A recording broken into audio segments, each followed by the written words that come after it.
is Tommy Prudhomme, and I'm the pastor at Salado United Methodist Church here in Salado, Texas. I am so happy that you have clicked on this link. I sincerely hope that you find this message meaningful and helpful in your spiritual journey. And I want you to know that no matter who you are and no matter where you are in your spiritual journey, we here at Salado United Methodist Church invite you to come as you are, to join us for worship on Sunday mornings, both at 9 o'clock and 11 o'clock. And I would love to welcome you in person, or you could attend virtually via YouTube. May God bless you and yours.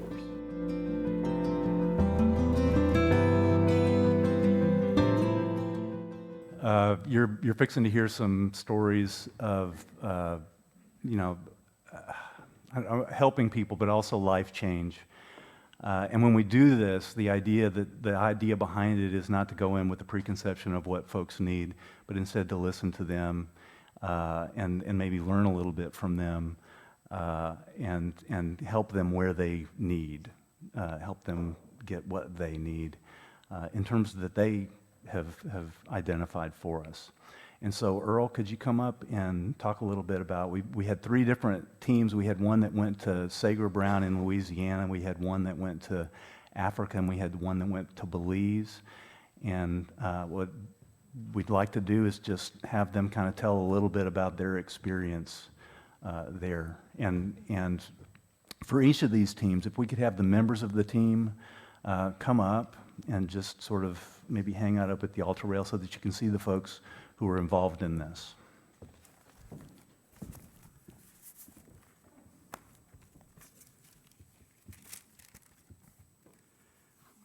Well, I want you to know I am very much out of my comfort zone here.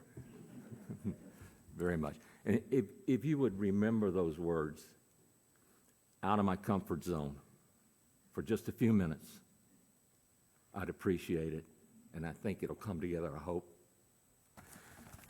10 people from your church left on a mission trip October the 1st to go to Baldwin, Louisiana on a Sager Brown mission. And I'm going to read you this because I can't remember it. United Methodist Committee on Relief, UMCOR, has hosted thousands of volunteers who support UMCOR by working on relief supply kits. During their visits, volunteer team members assemble, verify, and pack relief supply kits. These relief supplies provide care for the most vulnerable following a disaster or during times of crisis. Visiting teams may also participate in UMCOR Sager Brown Depot's outreach to its local neighbors through food distribution, housing rehabilitation projects, and other community efforts. That's not doing UMCOR justice. I'd urge you to go to umcor.org and read what they actually do. They do much more than this. The 10 individuals that went, we had 5 Get It Done gals. That was Jamie Blassingame, Sue Heflin, Lindy McClure, Joyce Barker, and Diane Cooney. Plus, we had a pallet master, and that was Ron Blassingame. What they did is they volunteered to pack these relief supply kits, which this time happened to be hygiene kits. But before they could pack them, they had to unpack, Ron, how many pallets? About 18. About 18 pallets that had how many relief kits on each pallet? 27 boxes with 14 kits inside each one, so A whole bunch. And that took them probably the first day to do that. actually it took us Almost 2.5 days to do that. I wasn't on that team. But after they unpacked those, they had to unpack them because they weren't labeled right. They had to unpack them, relabel them, and then pack them back again and put them away. Then after that, they could concentrate on getting these relief supply kits done. They did a total of 10,196 of those kits for the remainder of the time that they were there. We were only there for 5 days. That was it. So they did a great job at doing that. That left the 4 graybeards. Myself, Terry Crane, the team leader, Mike, I have a Parkinson's, so my brain doesn't work as good as everybody. Mike French, and then one member that's missing was Edmund Croy. So that left us 4. Raleigh told me that what I was going to be doing is packing disaster preparedness buckets. Well, that wasn't true. Terry Crane said, "Follow me." Went and signed our names on the line. Terry signed first, I signed second, and I think that Mike and Edmund followed in that order. And Terry said, "We are going to be building a ramp for a disabled individual." With Parkinson's, that really put me out of my comfort zone on doing something like that, because I can't handle power tools or anything. So, that's what we were going to do. They went out to measure one day. I missed the boat. I didn't get to go. So one of the other individuals took me to the house where we're going to build it. When I got there, I wanted to meet the individual that we were building a ramp for. And he was a gentleman. I walked up to his car as he was getting out, and he had a wheelchair beside the car. And like this, he put his arms underneath his wife and took her out of the car, turned her around, and put her in a wheelchair. She was a double amputee. There was this ramp to the house, and it was like this, 6 feet, like this. No platform, no anything. And he had to get her up that ramp. He had to push her, and it was hard to do. He couldn't pull her up, because if he did, she would have fallen out of the wheelchair. It was very touching.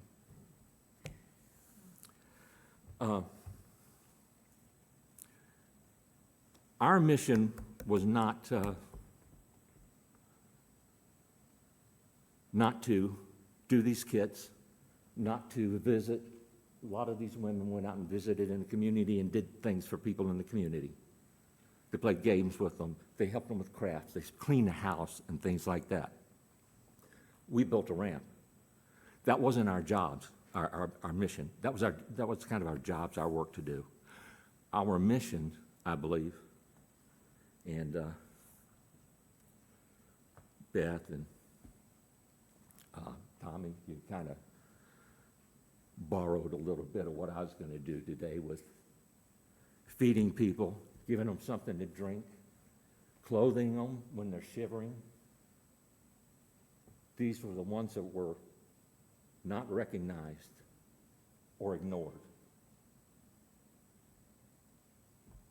We were the hands of Christ.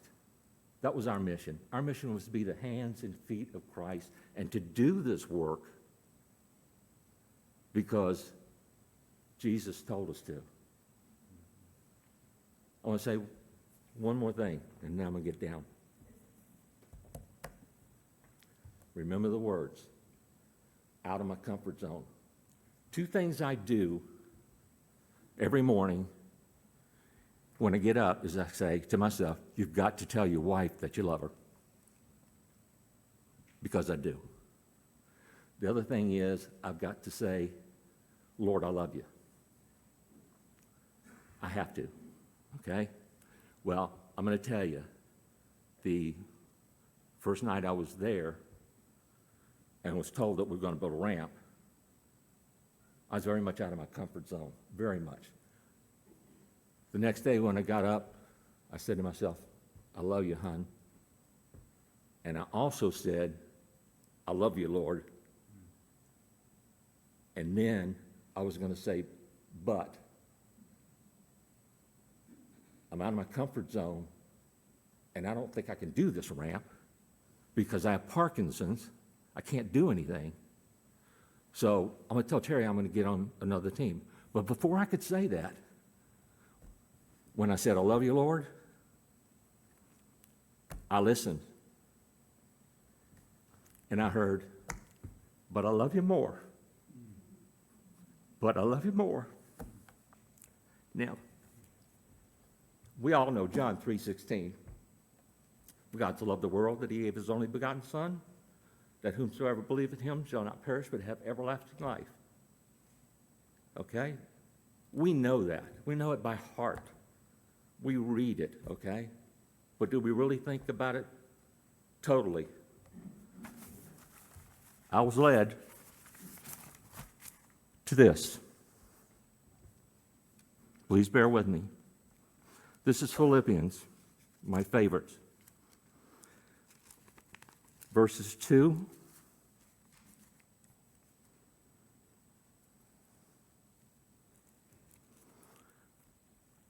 through 11. Verses 5 through 11. Okay. Hang on with me, please. Let me get my place here. Think of yourselves the way Christ Jesus thought of himself. He had equal status with God, equal status, but didn't think so much of himself that he had to cling to the advantages of that status no matter what. Not at all. When the time came, he set aside the privileges of deity and took on the status of a slave, became human. Having become human, he stayed human. It was an incredibly humbling process. He didn't claim special privileges. Instead, he lived a selfless, obedient life and then died a selfless, obedient death, and the worst kind of death at that, a crucifixion. Because of that obedience, God lifted him high and honored him far beyond anyone or anything ever, so that all created beings in heaven and on earth, even those long ago dead and buried, will bow in worship before this Jesus Christ and call out in praise that he is the master of all, to the glorious honor of God the Father. Me stepping out of my comfort zone is nothing compared to him stepping out of his comfort zone and doing this for me. For me. In turn, I'm not getting out of my comfort zone. I did something for Jesus October 1st and the 5th. They did something for Jesus. Every single one of them did it. You did something for Jesus by your support. If you'll step out of your comfort zone, doesn't mean going to Africa, doesn't mean going to Sager Brown, but if you'll step out of your comfort zone and do something, Jesus will bless you. Guaranteed. Thank you.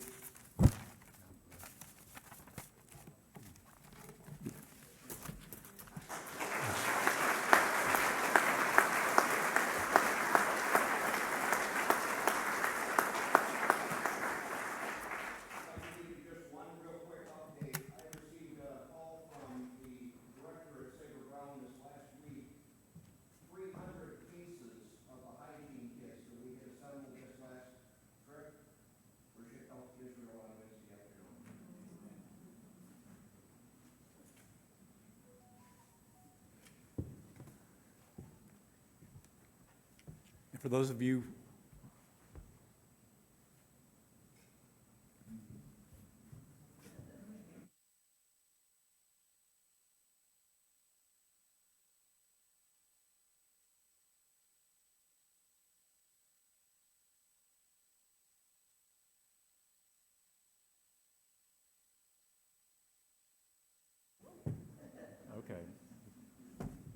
Okay, talk into this one.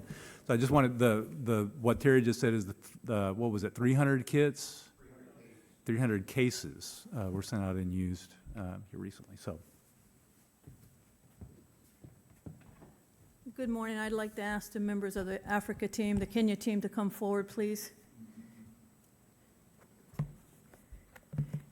I'd also like to say, praise God for people who are willing to step outside of their comfort zones and take on the work of God. I'm a little nervous this morning. I've only had 16 cups of coffee preparing for this. And Tommy said I had 8 minutes, so I have 16 pages that I kind of wanted to go through because our mission is a little bit different than the Sager Brown mission, and it's also a little bit different than the Belize mission you'll hear about later. But my name's Andrea Heater, and I was a team leader for the Kenya mission trip, and the folks that went with me were Cindy Lang, Beth Correa, Cindy Mawini, Diane Cooney, and Christina Smith. And our mission, as we left for Meru, was less hands-on in the sense that we didn't build schools or classrooms, and we didn't build bridges or any physical structures at all, really. What we did was try to provide the means for those classrooms to be built, for the materials to be purchased. And then we tried to build the metaphoric bridge that links people over time and space, and that joins us with our partners there in Kenya to make those partnerships stronger and to renew our commitments to the kids there that we sponsor, and that we also support their school there in Gutugu. And we also provided oversights as stewards of the United Methodist Church's monetary contributions, and we report back to you what we've done through God with the support that you've given us to help those children. So Tommy asked us to kind of touch on some of the blessings that we provided. So we can only pray that our team provided a sense of hope that God is answering prayers, that we delivered a message that distance and anxiousness are not excuses for not going, and that love transcends all borders, differences, and cultures. And through the Salado United Methodist Outreach Fund, donations by the folks in this church and our friends of this church, and a generous donation that was made by the M&M kids before we left, we were able to conduct 8 very humbling home visits, which we've never done before, and it allowed us to see inside the homes and to see the struggles in the daily life of the children that we sponsor. We hosted a very special sponsored Children's Day where we were able to give letters from the sponsors, buy backpacks with school supplies in them, provide soccer jerseys from the Salado ISD soccer team. We provided a generous meal. And for those that live significant different distances away from where we were, we also provided transportation and lodging so they could come to us. At our sponsored school, which is Gutugu Junior Academy, which we adopted in 2018, at that time it had 60 students, and now we are up to 129 students. We were able to purchase full curriculum for grades playgroup through 3rd grade and 5th grade through 6th grade, which has been delivered now to the school since our return. And we provided both the students and the teachers with backpacks. And I'd like for you to understand that these teachers are paid between $80 to $100 a month, and they often walk several miles to get to school. So we also provided them with a bonus. We provided necessary items from a prioritized supply list, of which the M&M kids bought $100 worth of PE equipment. And we purchased a 200-liter GECO stove that is in the final stages of constructions as we speak. And what this stove does is it uses less fuel, it has less emissions. They usually burn over an open fire inside of a small building, so the cook is in there with all of the smoke, and this will alleviate that. And it will also feed more students, which will allow our school to grow even bigger. We provided funds for 2 circumcisions, which is a rite of passage for teenage boys in Kenya, and if you know the culture, you know how very important that is. We provided transportation funds for a double amputee who is currently at a boarding school so that he could travel from the boarding school to home during breaks. And I want to mention that the home he lives in now was built from funds provided from a member of this church. We reconciled the books as stewards of the Salado United Methodist Church to make sure the funds we send for the food program for Gatugu Academy and our sponsored children's programs are going correctly to the places they should. We met with the new bishop of the Kaga Senate, Nicholas Marithi, who is a very mission-minded man who welcomed us with open arms, open heart, and an open mind, and provided us the freedom to serve out our missions with complete support from him and his staff. Thus, we reaffirmed our partnership with the Senate and with the Gatugu Junior Academy and our sponsored children. And I'd also like to pass on greetings from Bishop Nicholas and his family and staff. I'm almost done, guys. I'm halfway through.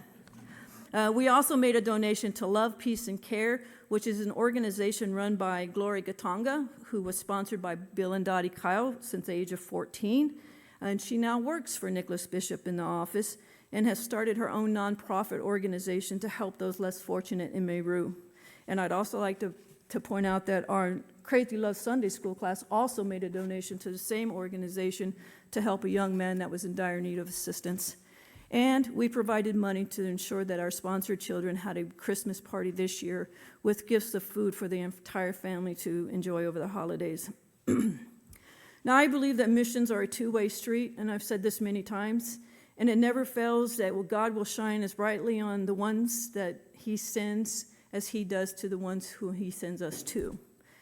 On this trip, we witnessed the graduation of a pre-primary class, a class that's moving into first grade, and each one of the children, unbeknownst to us, came out in their little graduation cap and gowns. And it was then that we realized that through our commitment, we will be watching these children grow through the grades and someday become maybe the future leaders somewhere in this world. We gain friends we now refer to as family.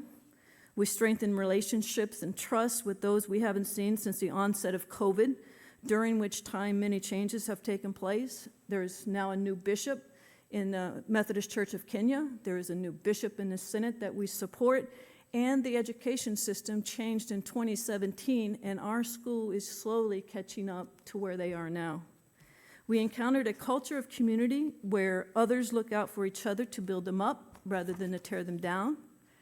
We felt the overwhelming love and joy of people who have so much less than we do, and it awakened in us a need to renew our own relationship with God. We were exposed to cultural diversities, which allowed us to see the greatness of God, through whom, despite the barriers and differences, and without knowing the words to praise songs or all the speeches or prayers, we were able to feel his presence in the room or around us.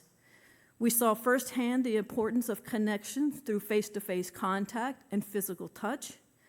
We discovered that only through true and unconditional faith in God can you really find joy and happiness. We witnessed the awesome power and importance of prayer, and we watched as they were answered. We find it easier now in our own lives to prioritize that which is important, knowing the difference better now between a need and a want. We experienced humility on a scale that could not be defined. We learned to see inside of ourselves better, to reflect on our own spiritual needs, to discover our shortcomings in our relationships, not only with God, but with each other. And we understand the real caring and sharing is when you have little in the pantry, but you treat your guests like the prodigal son coming home. And as a team, we were able to learn from and grow with each other. And this is why you write it down. This was one of the best trips I had to Africa, and this was number 4 or 5 for me. And it was very powerful. But from a team, we relished a new perspective from our team members, like Christina and Sydney. And Sydney, who if you were here on Wednesday night, we always told you, if you're going to do a devotional, do not go after Sydney. Go before Sydney, because Cindy was going to close it up, round it out, and it was just going to be done. But what Sydney did is she provided us a childlike glimpse into the beautiful brokenness, in her own words, of everything around us, who saw and lived out the simple truth of Christ in her testimony and connections with the children with the simple conclusion: we just need to sing and dance, love Jesus, and believe. And with Christina, we saw through the lens of a camera that was directed by God, and alongside Cindy, It drew us back once again to marvel at the beauty of God's creation, the majestic African landscape, the beautiful colors that we overlook, the beautiful and fragrant vegetation, and the power of the animal kingdom, from the majestic lion to the graceful giraffe, helping us to make us all witnesses to God's artistic genius. And to Beth, who is always watching and listening to a world around her, looking for glimpses of sincerity and finding depths in the young eyes of a child. And Cindy, who always reminds us of the power of God and his sovereignty through the eyes of the camera, then gently draws our attention to the fragileness of a small child. And Diane, who never ceases to look for the next way to help and the next what if. Everything we did allowed us to foster a spirit of gratitude and awe. This trip cultivated a gratitude for God's creation, his people, and his world. And for this trip and all of our experiences, we thank each member of this church, all the friends of our church, and anyone who had a hand in supporting the outreach program through our fundraisers, personal donations, prayers, and even words of encouragement. Thank you, thank you, thank you, and God bless you. And just as it is written in James 2:21, faith without action is dead. It can therefore bear no transformation. So as a team, we encourage each person to let go of the fear or the obstacles holding you back and place your faith in God and go. Where he leads you, he will take care of you. And if he's asking you to go, you need to go. He's got something pretty powerful on the other side of that mission. And again, they're two-way streets. What you give, you're going to get back in ways you never could have imagined. So I thank each and every one of you again. Tommy, I thank you for the opportunity to speak on behalf of the group. And to my group, you guys are amazing.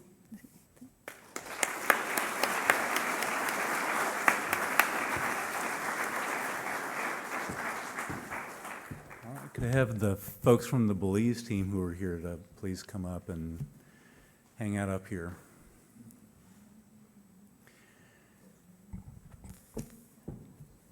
You know, you tell somebody to talk for 5 minutes. I said 5 to 8, not 10 to 16. But anyway, the thing is that both Earl and Andrea could have gone on, and they could have told even more and more and more about the experiences that they had.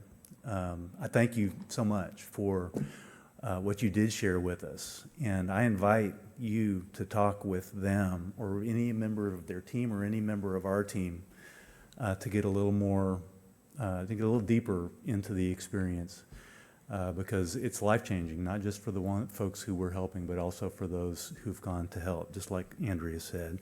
And why I have to, I'm never, you know, like Andrea, like you're never going to follow Sydney, I'm never following you again. You'll be speaking by yourself from here on out. So I was part of the team that went to Belize. We just got back last night, and we left Saturday before. It's been a long time since I've been on a mission trip, and I'd forgotten how powerful and impactful it is for everybody involved. So we went on this trip to accomplish some specific things, right? So we've been working with a missionary down there who works with the Methodist Church and identifies things for us to do when we go down there. And so we had, we were there to paint. We were there to paint the parsonage of the pastor who serves the church in Belmopan, the capital of Belize, as well as another smaller church nearby. So to paint his house, to do some carpentry and some painting and some flooring in the church itself. We did that. We also, and you know, the thing is that we got done, and it's sort of like, well, what do we do now? And it's like God just kept dropping these things in for us to do. And so there's all this stuff that happened that we didn't really anticipate when we went there. So for instance, the very first evening we were there, we had a devotional, a worship time, and one of the ladies who was there was having some difficulty needed some water, needed some food. And so the next morning, we went and got them some food, and totally not part of our schedule at all. We went and took them the food, took them the water, like big barrels of water. And then we walked up, at least some of us were able to walk up the incredibly long and steep hill from where we dropped off the water to this little shack on top of the hill. And we're absolutely humbled by the joy and and just sort of the embracing of life that we saw in this family that was living in conditions that most of us wouldn't even consider living in. We got to know the people around the church a little bit. A group of us went shopping, got some beans, some rice, some flour, bagged it up, and went with the people from the camp, Cameloti camp, where we were staying, and shared it. As they did their gig, which was to just go and check in on people and see how they're doing, see if they need anything, we were able to help them tangibly with that food. We participated in worship there at the camp and at the church where we were working, the Methodist church there in Belmopan.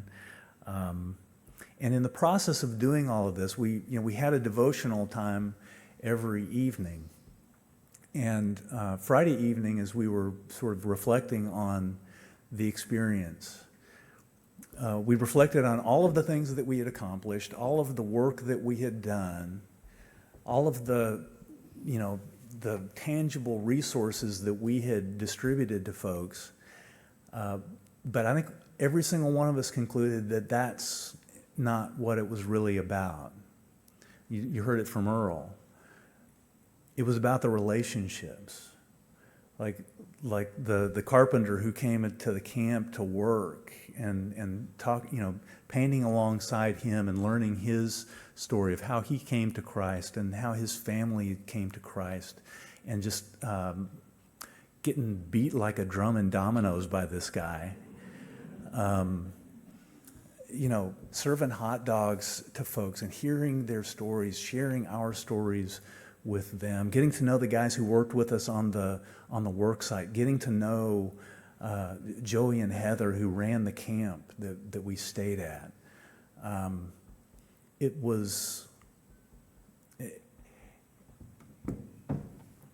can't even describe it. I really can't describe the impact that it had on me personally and that it had on the rest of us. And it was those relationships. And that's where, we've got on the back of our shirts here, we've got this serve and we've got this share thing, right? The idea that we serve people and that we share the love of God with those around us. And when we do what we were doing, what the team in Africa was doing, what the team in Baldwin was doing, when we do the things that we do with the kids, with the M&M kids, when we share as we do, through the Hope the pregnancy center, when we do these things where we're serving those around us, we kind of collapse that serve and that share into one thing, right? Because we are sharing and we are also experiencing at the same time God's love. It's all tied up.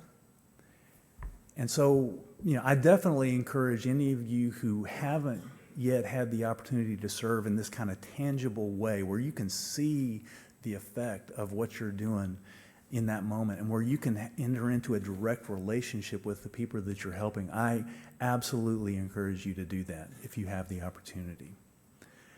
But don't let that be the end-all be-all. I mean, this has been an amazing thing, sharing God's love and receiving it as well. But the support that all of these teams have received, I mean, and not just the monetary support, right? Friday evening, I guess it was Friday evening, Thursday evening, we got these little cards at the places where we were sitting to have our dinner, and they were cards from the M&M kids, just saying that they were thinking about us. And it just kind of brought tears to our eyes. So anyway,